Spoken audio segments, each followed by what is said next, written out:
Yu-Gi-Oh! Is a trading card game. With so many decks to choose from, players have lots of choices. From structure decks to constructing your own decks, players try to take their deck to the top. With so many options, how do you decide? In this series, we shall be starting from 3 of the Fire King structure decks that give a powerful fire-based archetype that has lots of destructive capabilities. With a sole budget of $15 a week, we shall be showing players that it's possible to build a competitive deck to stand up at the top of the meta events. Follow me through this journey as we construct a deck to burn our way to victory, because this is Living Like Fire Kings. What's up, guys? I guess this week we're doing something a little bit different. We're getting 18 cards, which is pretty nice. $5 shipping, unfortunately, so only getting $9 worth of cards here. I'm not going to be explaining any of this here during this video, but I will be doing it when we go over the deck profile. We see the Nervals there, and then we are getting a whale. Most important card in this is going to be the kit here, which I'll explain in a little bit. I'll see you guys in the deck profile. So this is our main deck here for the last episode. We are replacing it with these 4 cards here. So going to be taking out these 2 here, moving them to the side. This is going to be bringing it back down to a 40 card deck. We're going to be putting in the 1 copy of DD Crow. And then for the 3 bells, I don't think 3 bells is necessarily mandatory. I think 2 is fine enough. We're going to be moving the Drolls into the side deck as well now, because of the fact that we're going to be seeing a lot of Lab Fire King as well as other decks that get hit with like Bell a lot more, like Chimera, Fire King, Labyrinth, and a bunch of other decks, even like Brandon's getting a little bit more popular, especially Live Twin Sprites getting popular as well. And like this will be able to hit a bunch more decks, but we still want to be playing the Droll in the side deck. So we did finally cut these 3 cards here for our Super Poly targets as well as the Ampha Whale. Not much has changed this week. Finally having a full extra deck that's actually usable. Not having any of those useless doubles. Not saying that like that 3rd copy would never come up, but now we essentially have a full extra deck with the copy of Ampha Whale, which is not going to be that good until Prominent Princess comes out, but we can still make it, and we can also dump it off of Maximus if we already gone through a different line, or have used Super Poly to go for this, and then we can just banish it later on. But yeah, really glad that we have an actually fully working extra deck now, especially with the copy of like Heat Soul, going for Link Creo and then going up into the Decode Talker, getting in those actual draws. And then now we can even conclude it with a copy of Ampha Whale, which is really nice. But that's going to be it for our extra deck. Now for our side deck, the first very obvious change is going to be the 3 Alpha the Mythical Beasts for the copy of Droll and Lockbird. This is going to still be on our radar. Like, this is still going to be one of our cards. If we had an 18-card side deck, it's probably would be the 3 in there. But because we're not playing, no longer playing Drolls in the main, we're putting it to the side. It does hit going first and going second. And then, this is a little bit of a weird one, but I haven't actually played Judgment at all. Only once when I ended up losing, so I am changing it up for the copy of the Dogmatika, Ecclesia, and then Punishments. Now, I'm not saying this is as good. Obviously, I don't want to be playing the 1 Punishment and the 1 Ecclesia. I want to be able to search it, but I thought that like Judgment doesn't obviously do the same thing as Punishment. But Punishment going to be able to get rid of 2 cards by sending the Entis is quite nice, as well as being able to summon a body. This can also go into the copy of Dweller, which is cool in some matchups. But like I never wanted to see this going second, so I thought maybe siding it out and then being able to side it in going first is very nice, rather than like constantly siding it out when you're going second. And then we're changing the 1 Ring Bali up for a copy of the Feather Duster. So the reason why I'm getting rid of Ring Bali in the side decks, we're playing one of them in the main deck already. This doesn't require another card, so I want to be playing that. It's also just able to like clear multiple cards rather than like clear that 1 card. And then obviously during those matchups, like I don't never hate this going first or going second, which is super fine. And then for the last 3 cards, we are putting in the 1 Cosmic Cyclone and then the 2 2 Super Polys.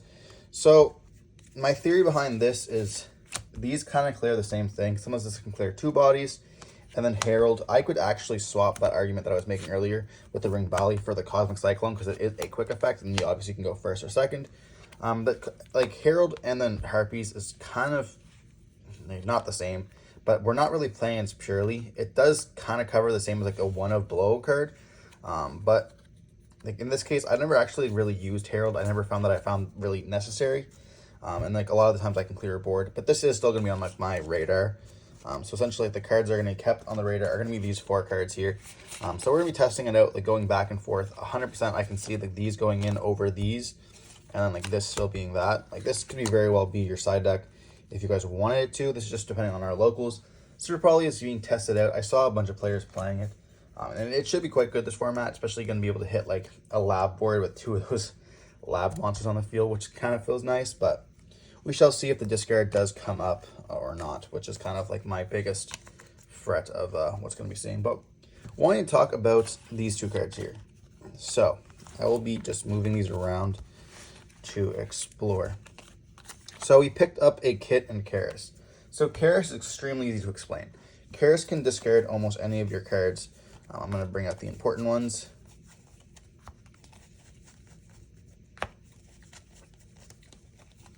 So Karis here can discard anything that you really want.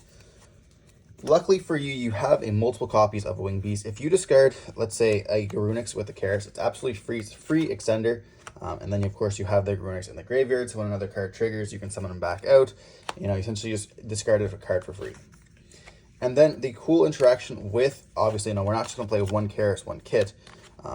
This is the start of the Tri-Brigade series. So the Tri-Brigade are letting us see if we actually, how we feel about it. The Dogmatika package was very, very cheap. This package is a little bit more expensive, but luckily for us, we did get 1 copy of Shurag already, which is fine.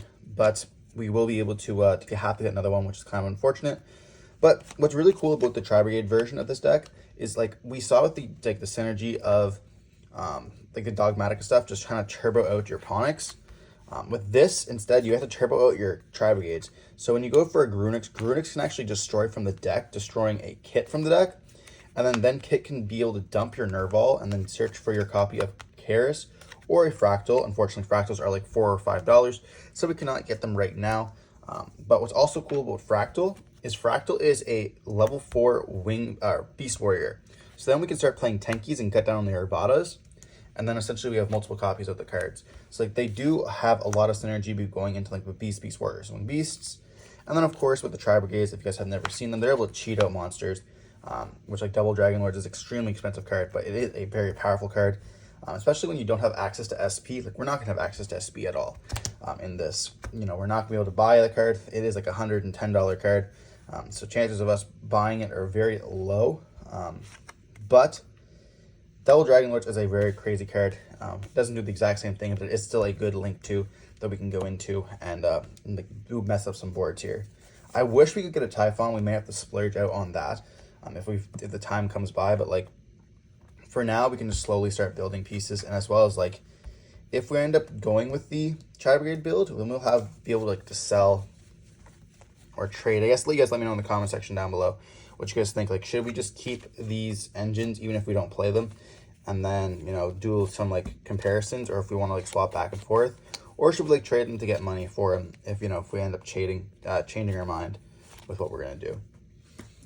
But hope you guys like this. I just wanted to be introducing the Tri-Brigade package here, as well as like having like DD Crow being used, and then you're not gonna be able to get this back. So you can just like banish some of your stuff. You do have to be careful because you do want to like not banish some of the cards that come back, like the Ponyx as well as the Kieran. But we will be like kind of exploring some stuff to maybe get some of your banished cards back out of the thing. Spoiler alert: Revolt does that, so it's kind of nice in getting your stuff. But you do have to be very careful by like knowing which of the Ponyxes you have destroyed, and of course which of the Barongs.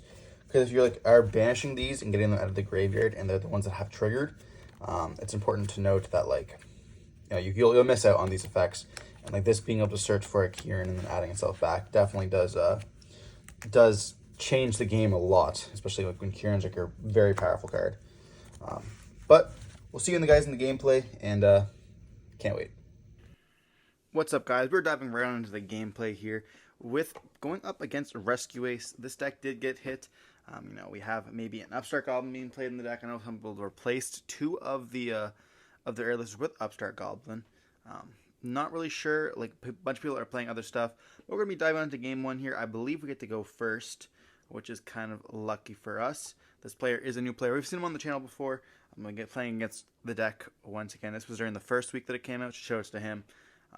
But we're going to be going in with a Nadir Servant that's going to be able to send the Garua and let us search for a Maximus. He definitely did not see this the first time that we ended up playing. Being able to have the consistency pieces for the look. We're going to activate the effect of Garua, drawing an additional card, activating the Maximus, banishing to send, summon itself out. And then we can actually activate the effect of it on the field here. which he is going to chain Veiler to, but we have the Call of the Grave, which is just exactly what we need to get this through. I think we also have the Ponix in the hand, but regardless, we're going to be able to get an additional card here if we don't. Then later in the next game where I already had Ponix, and I was going to search just for a DD Crow. See them going for a Dark Charmer and then a Zombie Vampire. Definitely the two cards that they will not be needing. And I forgot to mention, this is actually a Horus version of the deck as well. So kind of teching that out, I guess. Horus Rescue Ace with the Sinful Spoils stuff. Talk about a money dot deck.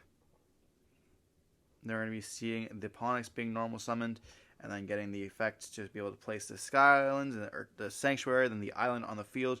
Then we can search for the Garua. Garua is going to activate its effects, destroying itself, and then they're going to ask, how do we destroy it? So we're going to activate the effect. Destroying the Barong here is going to be able to search for the Kieran during the standby phase. And then we explain that, like, he asks, how does it know before, like, it's even in the hand? And then I go, it says, even if not. Which is important to know. I wonder if they added that because of the fact that, like, there is, like, player confidentiality, I guess. That's not the word it is, but, like, if you had it in the hand prior, you can still add a copy of it, then trigger it. But I guess just to facilitate the effect, they can just say, like, even if not, and then just like, oh, well, it can see it on resolution. Now we're going to be seeing a search during the end phase for a Fleur-de-Lis, which is a form of a monster negate by if a special summon monster is on the field, I suppose. So we're going to have to first get a special summon monster on the field. And then during the standby phase, Barone will be able to add us the Kieran from the deck. We also set a card as well. Could possibly be the Sky King Burn. And we are going to be adding the Arvada. So that means that we already have the Kieran in the hand. And then we're going to also add the copy of Ponix. And then he goes, do you have any effects like special from the hand? And I go, well, Ponix can special from the hand. You know I'm adding the Arvada. So therefore, most likely I have the Kieran in the hand already. And then, of course, we have also the Fleur-de-Lis.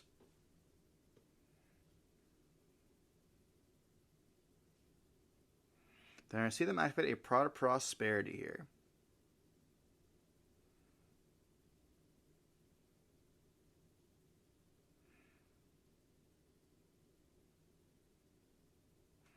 And this is going to most likely banish 6. I don't even know what this extra deck looks like. Like, we already ripped 2 cards from their extra deck. So they're now down to a 13 card extra deck. Therefore, they're going to be down to, like, going to go either for 10 or... So just going for 3, it looks like.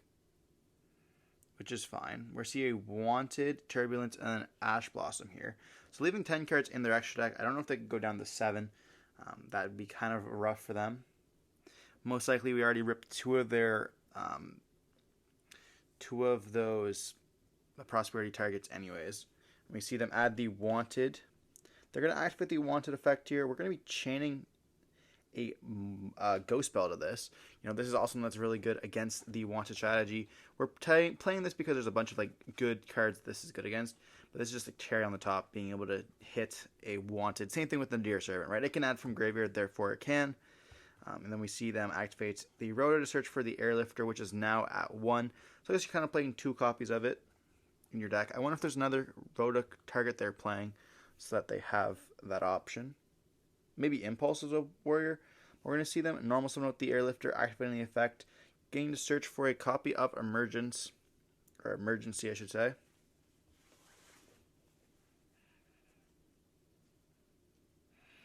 And, like... They're going to activate the Imsteady here, discarding itself in a trap. Do we have an Ash? We do not. But they won't be able to draw the additional card because of the fact that they have activated Prosperity. It's cool that Imsteady says, and then you can draw a card as well, which is really nice. But we now know they have the King Sark, King Sark, the copy of Emergency, and 1 unknown in the hand. We're going to see them activate a King Sark. We're going to be targeting it with the copy of the Skyburn, destroying the Garua as well as itself. And now we can activate the effect of the Kieran, which we're first going to activate the Ponix because we saw something get destroyed. That's going to be able to summon himself out. Activating the effect, let us search for a spell here. So kind of getting a free destruction off of that, plus a search, because this is going to let us, Kieran's going to be able to destroy it on the field, as well as, you know, it could have been destroyed in the hand. And then we will be able to still get that search. So searching for that circle there, wanting that, like, additional free card. They're going to activate the emergency, which is fine.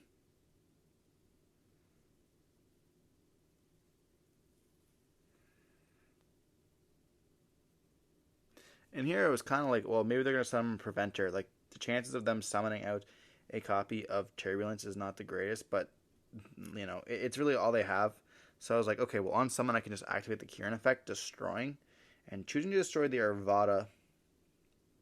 And then we can also see the effect of, well, we're going to go most likely Garua.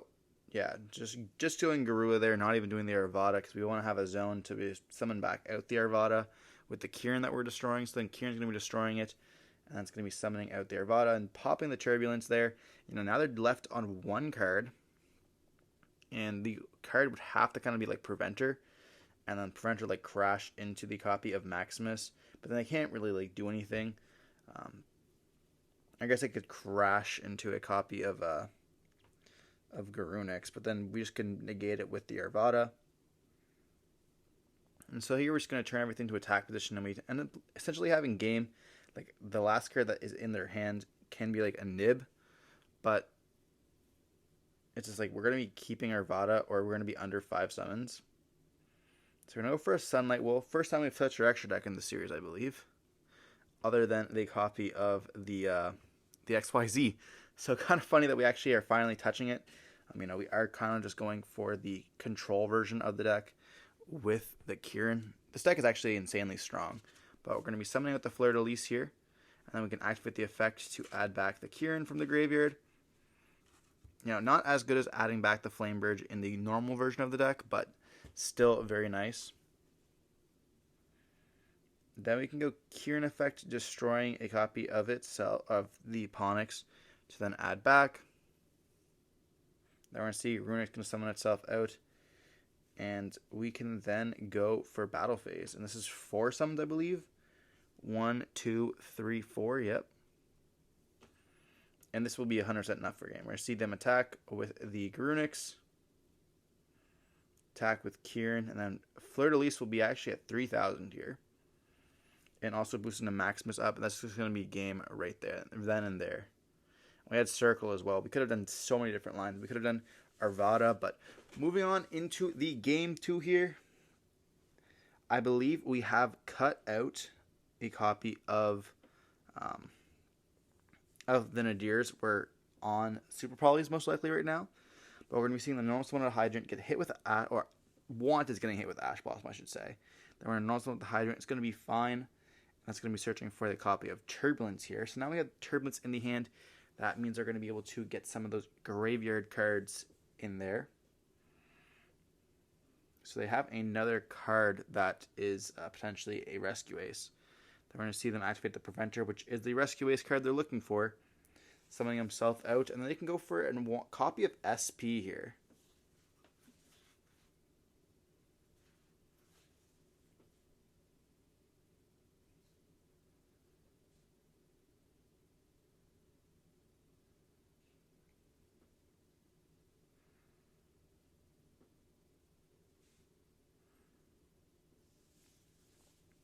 So we're going to see them go for the SP, and then we're going to be seeing Preventer going to be summoning back out of the Hydrant, and then we can see the Link Ryu attributing off to summon himself out, and then we can activate the Turbulence to banish 2 to summon, and then we're thinking on the summon here. So I have Imperm in the hand. I'm going to activate the Imperm because it's going to be quite difficult for them to get back the copy of Turbulence. Of course, they're going to be chaining the SP to this, and then during the end phase, we're going to see them come back, you know, making it so it's no longer in the main monster zone, but,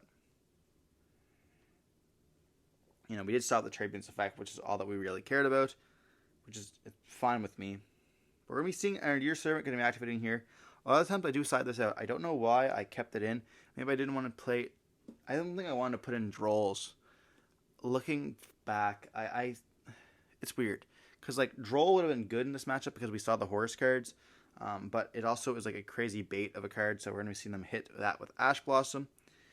And then I think I wanted to keep in the Deers because I thought that you'd turbo out SP.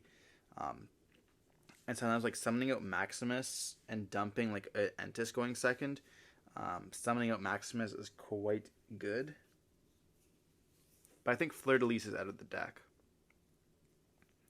We're going to see the Sanctum activate something out the fire, and then we're going to be popping with Rangbali, summoning out the Garunix here. Garunix going to activate its effects, chaining the SP there, where we're still going to be able to dumping most likely a copy of the Kieran. And then Kieran effect will activate here.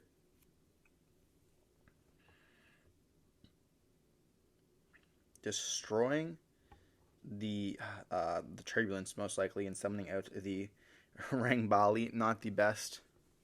Then we can normal summon out the Arvada, and then we can start going battle phase, and we're going to be seeing the Rangbali attack into the copy of Linkuriboh. They're going to be activating Linkuriboh's effect here.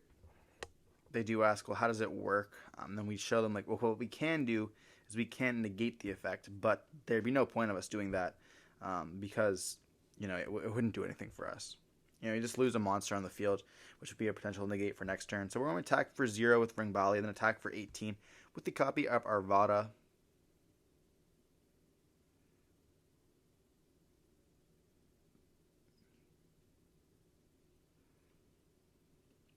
But they're thinking here, now we will get the Garunix back in our in the end phase here with their copy of SP, but they're going to be down to 1 card.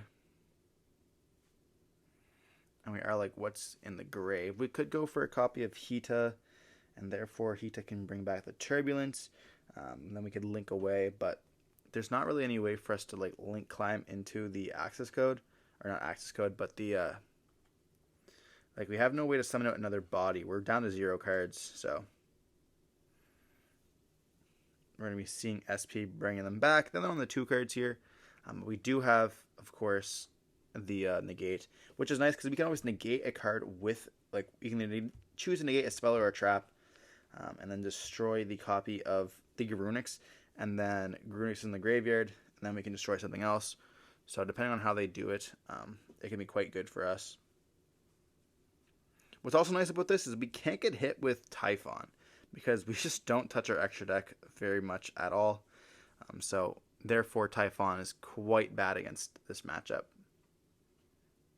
But we do need a copy of Typhon. I'd love to be able to search for Typhon here.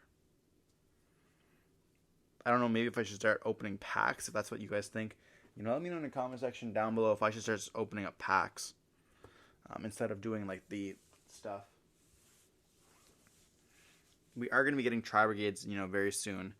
So maybe I'll be getting the Tri-Brigade stuff, and then once like we're reached our max of those cards that we can buy, instead of maybe banking, I'll start buying packs, if that makes sense. I feel like that's pretty fair. There will become a point where we've bought all the cheap cards, and then we can't really get anything else. So it feels kind of weird, like doing sealed only. Like sealed only feels more like a television TV show, like for entertainment rather than like a realistic. Like, of course, this is for entertainment, but of course, it's also like to be about like how to get better. And you guys can do the same thing as well, because, you know, it's not up to randomness. It's also just like, well, you guys are seeing I'm spending the $15 a week. So this is $15 you guys can spend just as much as I can, and therefore get the exact same cards and upgrade your deck in the same way. And of course, if you have more money, you can put more into the deck. But that's like the bare minimum I thought was $15, which everyone could do. But if we chose to open up packs, you guys would be able to get random cards, like, no matter what. So, like, I could maybe pull an SP, and you guys could pull, like, nothing. Like, how fair would it be, like, if I ended up buying a bunch of cards, you guys buy a bunch of packs, we each buy $15, and I get an SP, and you get, like, a TG limit remover. I'd feel so bad. Like, it's really hard to follow that. But we're going to see them go into a Hita, then Hita's going to be attacking into the Arvada. Arvada's going to be bringing back out the copy of the Kieran here, and then Hita can activate its effects to bring out the copy of Arvada, and so now they have a forever monster negate, but we're thinking if we're going to be responding to this, so we could actually go right for a copy of the big Garunix here, which we are going to be doing. We're going to activate the effect, and we're going to be seeing them most likely chain the Arvada to this. to negate by destroying their copy of Hita. And this is actually a bold move because they could have chose to not negate that, and then Hita would have been destroyed. Then they would have been able to search off that Hita there. But we would have had an insane amount of follow-up.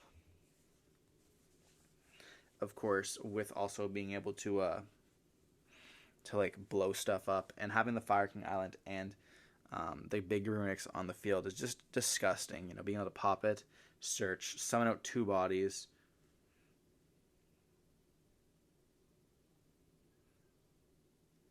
So the reason why I thought they negated it is I thought they had another fire in the hand. So like they would have been able to like destroy something else during our turn, but we're going to see Fire King Island get activate its effects, destroying the Garunix, and that's going to let us search for a copy of potentially a Garunix itself. But going for Ponix, and then we're going to be seeing the effect of the big Garunix in the graveyard here. So this was kind of greedy. I was going for itself and Kieran, and then out of normal summon Ponix, activate the effect. I figured if they didn't have a negate at that point for that reborn of 2 monsters, they definitely did not have one for a Ponix, so that's going to be able to search here. Then we're going to activate the Skyburn, target, destroy. Then Garunix will be able to summon himself out here. And this is summon number 4, which is important because, you know, we could be playing into Nib, but we're going to be destroying the Kieran. Summon with the Arvada on the 5th summon, and then we can just go battle phase, and that's going to be game. And they had a copy of Happy. So we ended up taking the game 1 here, or match 1, I should say, being 2-0 versus the Rescue Base player, which is kind of nice. But we are going to be skipping match number 2 here, going right into match number 3. We ended up taking that one as well. But so we're going to be going into game 3, going in 2-0 here. We played against, it wasn't Fire King, was it? I think it was Fire King, but they ended up bricking. They had like 2 Garunix and then a Barong in the hand. So it wasn't very nice. But like, this is like the more exciting match. This is up against Runic. It's up against Runic. What's that card? I always forget. The Generators is what I'm looking for. Runic Generators, which is a really cool deck. They're going to be going first, of course. And that's going to be having the huge advantage of activating a Runic card, summoning out the Huggins, activating the effect, discarding a Dark Ruler no more. It's going to get hit with an Imperm. You know, it is the beginning of a format. So, of course, we're going to be seeing a lot of players choosing to play cards like Dark Ruler no more, Droplets, especially, you know, those going second power cards. That doesn't really ever fail you. Maybe not always the best option. Like I told this guy after the match, that Bell was really good, again, going into like the main or the side deck. And a lot of players aren't playing Droll right now, in the main deck, of course. But if you're coming back to Yu-Gi-Oh after a little bit, it's definitely fair to like play those going second board breaker cards, because they are old reliable. So we're gonna see them go for the little DD sprite thingy. Then we see a Sleipnir, and we also see them go for Har, but the monstrosity, World Legacy monstrosity. I wonder if the Ibli is going to do anything, or Ib's going to do anything with the World Legacy cards, because there is a lot of them that they can search. I've only really seen them in Dragon Link being played. I know Dragon Shrine, I think. I mean, even Unexpected Die can do something with the deck, but it's like, really, what are we going to be doing with it? I don't think they're going to be searching for a World Legacy monstrosity, unfortunately not. I can think in the lore it searches for like the evil Ib, or I don't even know. They're going to see them go into a Barong with a Sleipnir, and then we're going to be seeing them go into a Leviathan. And this card is crazy. I have to read this. It dodges Skill Drain, which is really cool.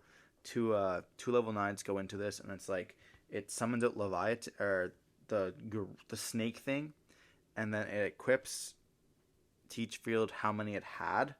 And so, like, it tributes itself for cost, and then summons out a XYZ, and then takes the skill drain. It's like, that's just so disgusting. So you have to play through a Baron, and then a Suck here. We're going to see them activate. We're going to activate, of course, the Nadir Servant. And, like, this player doesn't know what we're trying to accomplish with Nadir Servant, which is the extreme power of the deck. Like, this gives it so much of an advantage when they don't know what we're doing. Which is important to note, like if you guys are going to a locals, a lot of times you'll be playing against players who just don't know, especially like if you're not playing a standardized build, they don't exactly know what your deck wants to accomplish. So, use that to your advantage, of course. So like thinking here, we could be searching for an Albaz to go, and then we're locked into our extra deck. So chances are they're not searching for an Albaz unless they're dumping like an Albion, and then that'd be quite good. But they have the Barone negate that would be able to. But then they're going second, so they could also send a copy of Entis, which they're playing. A lot of people don't really think about sending Entis, but we're going to be dumping Entis there because we don't need that additional draw off the Garua.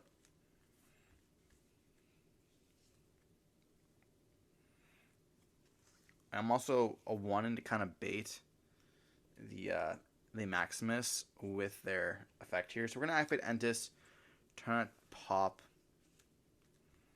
I think we try to pop the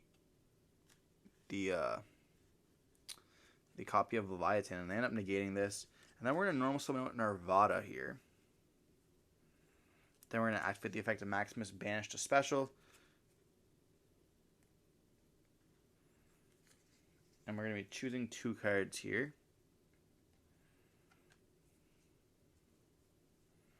And so we chose a Titaniclad as well as the Garua, wanting that additional draw then. And they actually sent a copy of Entis and Garua themselves, which is quite good. Kind of problematic,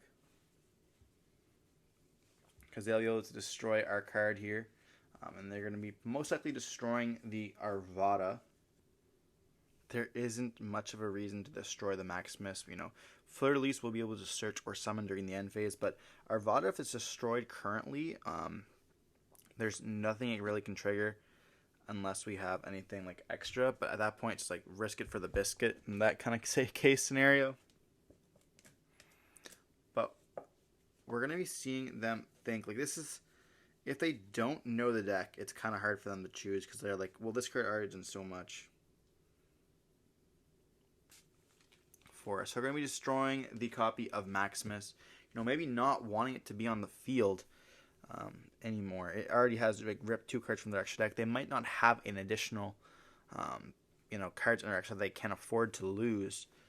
So getting rid of that is quite good. But we're leaving a Monster Gate on our field, but it also kind of indicates that we don't have a form of Monster Negate there, which we are going to be seeing us go into the end phase after setting a card, and that's going to be able to summon or search the copy of Fleur-de-Lis, which we are going to be adding it to hand here. I definitely think it's a misplay. We should have summoned it out. And then, of course, we're going to be seeing the DD Sprite resolve, summoning out the copy of Hugin.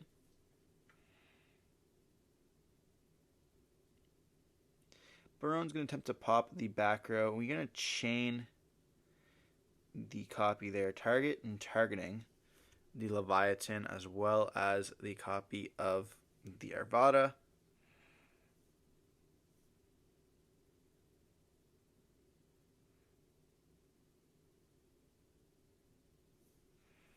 And they're going to be chaining the effect of the Leviathan, and we're going to be chaining the Arvada to destroying a copy of Barong here. And then we're just going to be still destroying the copy of Arvada. Arvada will then be able to trigger summoning out a Barong from the graveyard and then destroying it during the end phase. But we have gotten rid of the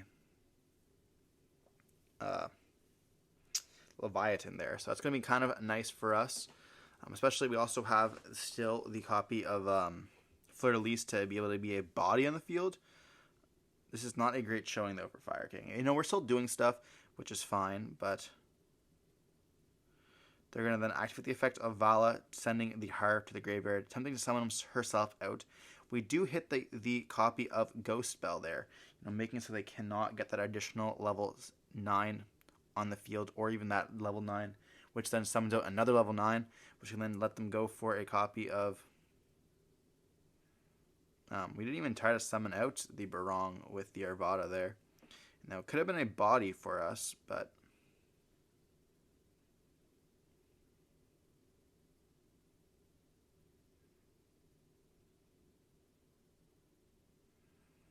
we're seeing them go for an SP. SP then can banish the Barong from the graveyard. Would have been able to banish it from the field, so it wouldn't have done anything there regardless. But we're going to be drawing for turn. And do we have anything it takes to destroy that SP? We can go with the Fleur-de-Lis to summon itself out to beat over it, but it's not going to do very much for us.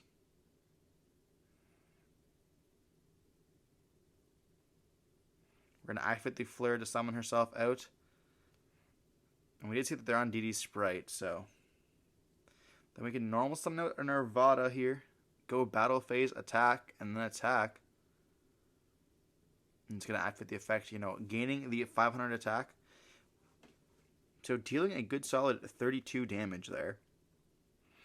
We're going to set one card and simply pass turn on this. They're already on 2 cards here. They do have the Valet in the graveyard, which is quite good for them. But there's not going to be very much for us to do. We're going to take a second to read the Leviathan because it is an important card.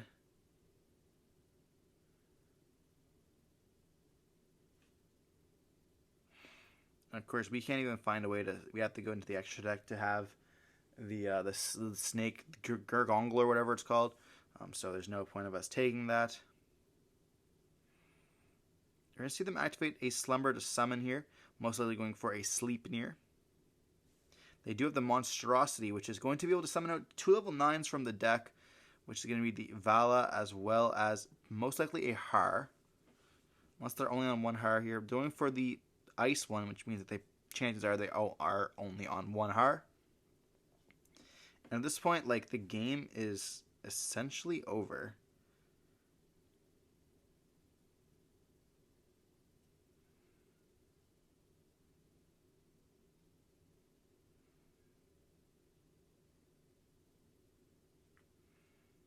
Arvada can't summon itself, so there's no other fires for it to summon. We do have Fire King Burn to protect our copy of Arvada, but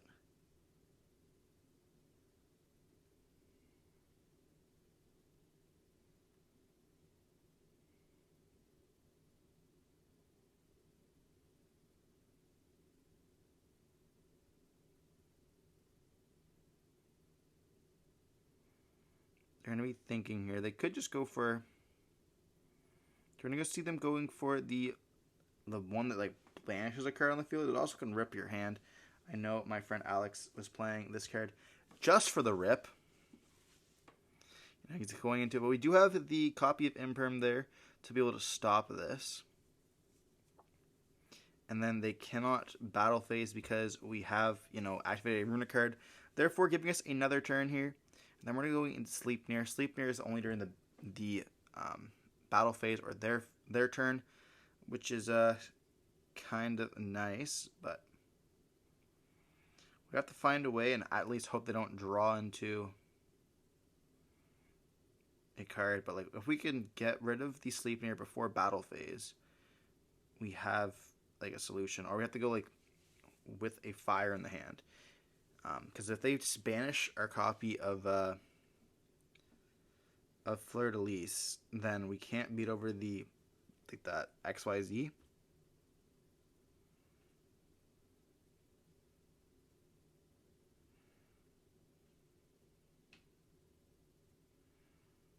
So we're going to go battle phase, and we're going to attempt to go Arvada into the copy of Sleipnir. Sleipnir is going to be chained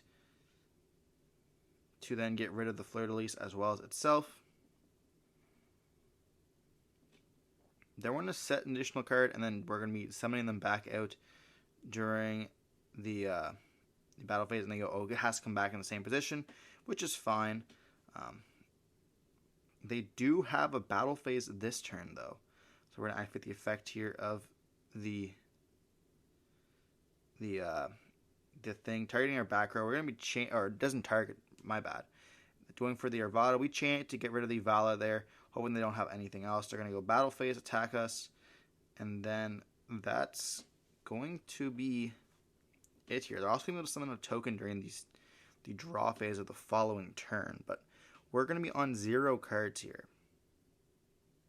They set a card and pass, and we're just going to pass as well, hoping that they maybe don't have enough. But they can just go battle phase and then attack. Activating boss stage, and that's just going to be it for us. And we have 2 cards here, and a lot of our combos are 2-card combos, but we're going to be seeing during the standby, we're going to be seeing Vala is going to be summoned out. Then we summon the tokens there, as well as Vala can summon back out the Har, and at that point, it's just going to be game. Yeah, maybe we could have had something else, but that boss stage, unfortunately, is just too much for us. Boss stage is a crazy card. Moving on into the game 2 here, though. We're going to be choosing to go first. We're going to be normal summoning with the Eponyx, activating the effects here. That's going to let us search for a spell and trap of the deck, or a spell, I should say.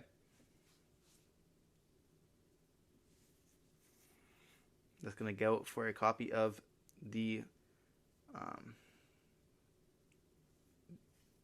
field spell here.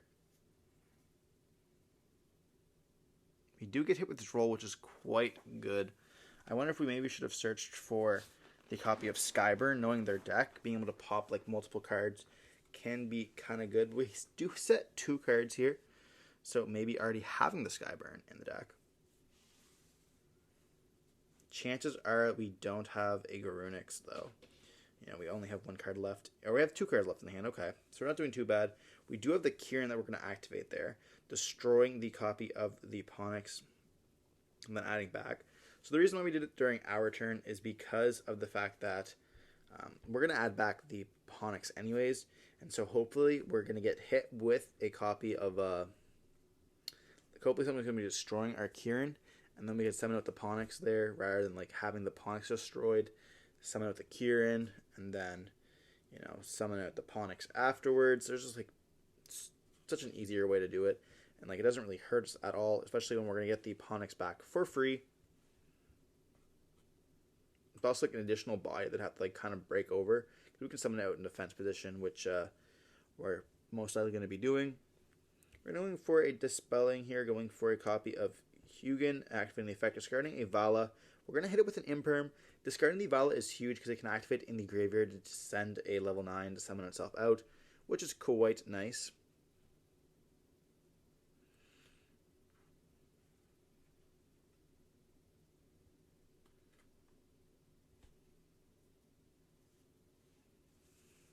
They're going to set 2 cards, or 3 cards here. And then in their pass turn, we're going to draw for turn. We do have the Eponyx, which can then add a copy of Sky King Burn, which we're going to activate the effects here. Searching us for the Sky King Burn. And now we can get rid of 2 of those 3 cards if we wanted to. We're going to activate the Island, destroying the copy of Ponx here.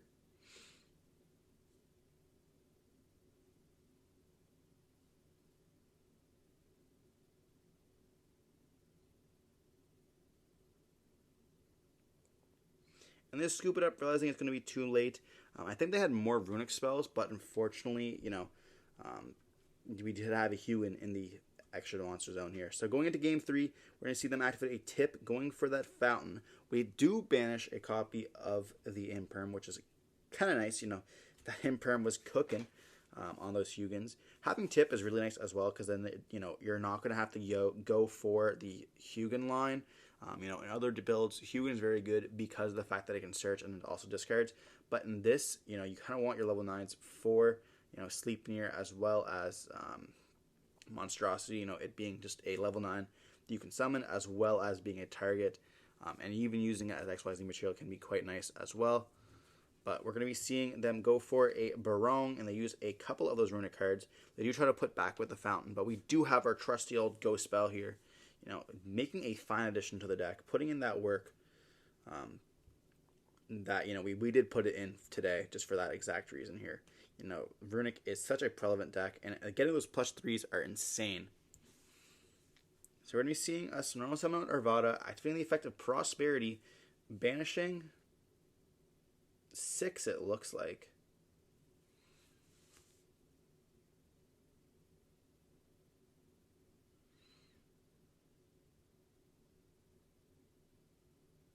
They are going to attempt to activate Baron, and then we're going to activate Arvada, destroying an Arvada in the hand here.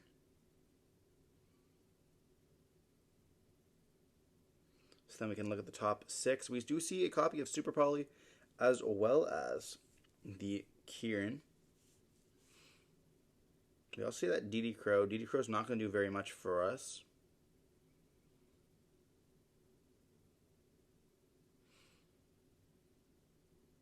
We're going to add the Sanctum here, which is going to then activate the effect of the Island on the field. Island's going to activate its effect, destroying the Kieran. Destroying the Arvada, and then that's going to be able to search for the Garunix. Garunix can then trigger destroying a Kieran from the deck, which can then summon out a copy of the Arvada and destroy a card on the field. Spoiler, a Runic Fountain.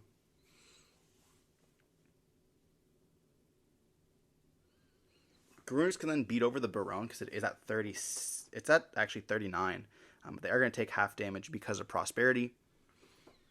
And then we can attack for 900 with the Arvada as well due to Prosperity. Then we can set an additional card and pass turn on this. Sleipnir is going to be able to return due to the fact of that DD Sprite. And I think they're on 2 cards here plus that Sleipnir, so.